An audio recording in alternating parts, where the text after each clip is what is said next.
Welcome back to The Explainer. Today we're diving into something really fun. We're deconstructing an absolutely satisfying, highly efficient culinary technique that's captured entirely in one brilliant image. I mean, it is a literal masterclass in design, meeting nature. Okay, let's dive right in. How do you prep a pineapple without wasting all the good stuff? You know the struggle, right? It's a classic, everyday kitchen dilemma. You really want to get to that sweet, vibrant yellow fruit, but first, you have to get past that tough, spiky exterior. Usually that means grabbing a giant chef's knife and just hacking away huge chunks of the edible part just to make sure you get rid of the inedible pieces. It's highly inefficient and, honestly, it's just a massive waste of delicious fruit. But what if there's a smarter, more elegant way? Just take a look at this scene. We've got this beautifully carved golden fruit resting on a wooden surface, and right beside it in the foreground are these mysterious, specialized stainless steel tools.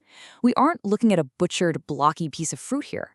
We're looking at something that almost resembles a perfectly sculpted spiral staircase. It's gorgeous. To understand how this was created, we first need to break down the anatomical challenge. Section 1. The pineapple eye problem. If you look closely at the uncarved portions of the yellow flesh, you'll see the core of the problem staring right back at you. After you remove that outer spiky skin, you're still left with these tough, dark brown spots embedded deep in the fruit. We call these eyes. They're fibrous, they're hard to chew, and definitely not something you want to eat. But digging them out one by one or chopping off the whole side of the fruit just to avoid them, well, that is exactly where most of the waste happens. So, the crucial point is understanding exactly how these eyes are arranged. They don't just pop up randomly all over the fruit. If you look at those intact sections again, you can clearly see that nature actually has a blueprint. The eyes naturally grow in these perfect, distinct diagonal lines that wrap right around the circumference. And you know this inherent geometry? That is the absolute secret to unlocking a perfectly prepped pineapple without destroying it in the process.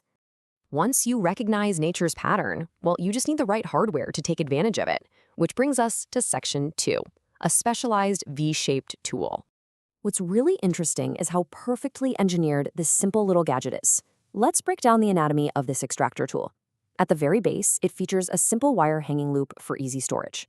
Moving up, there's a smooth, cylindrical stainless steel handle designed to give you a really solid, comfortable grip. Then, the shaft extends out, ending in a very specific dual-pronged V-shaped blade.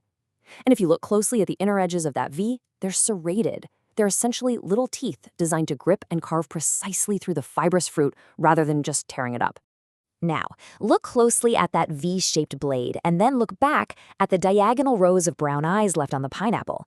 Do you notice the spacing? The width of those sharp, serrated tips custom matches the exact width of the brown eyes. It's brilliant. The tool is literally designed to perfectly straddle that specific diagonal row. Okay, so we have the anatomical blueprint of the fruit's eyes, and we have the purposeful design of our specialized hardware. Now let's synthesize these two things and see it in action. Section 3, the spiral carving technique. Here's how this all builds into the actual step-by-step preparation process. Step 1, you remove the outer tough skin of the fruit, which exposes the yellow flesh and those dotted diagonal rows. Step 2, you align that serrated V-blade right over the start of one of those diagonal rows. And Step 3, you just glide the tool forward, allowing the teeth to bite in, carving outward, and extracting a continuous strip of eyes in one fluid motion. So satisfying. And this brilliantly illustrates the immediate aftermath of that technique. Look at the hollowed-out, continuous spiral trenches wrapping beautifully right around the body of the fruit. And sitting right there on the wooden board, you can see the literal fruits of that labor, right? Those discarded, snake-like strips containing nothing but the tough, extracted eyes. The tool carved out only the bad parts, and it leaves these stunning, clean ridges of perfectly edible, juicy fruit behind. I mean, it is a night and day difference from the way most of us usually do this. Think about the comparison here. The standard method involves hacking away thick layers of sweet flesh, meaning you lose a huge percentage of your edible fruit just to clear the depth of the eyes. But what we've just looked at is targeted extraction. You're only removing the precise, narrow channel where the inedible bits live.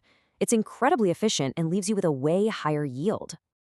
Ultimately, the core takeaway from this incredibly satisfying visual is this. It's all about working with nature's geometry, not against it.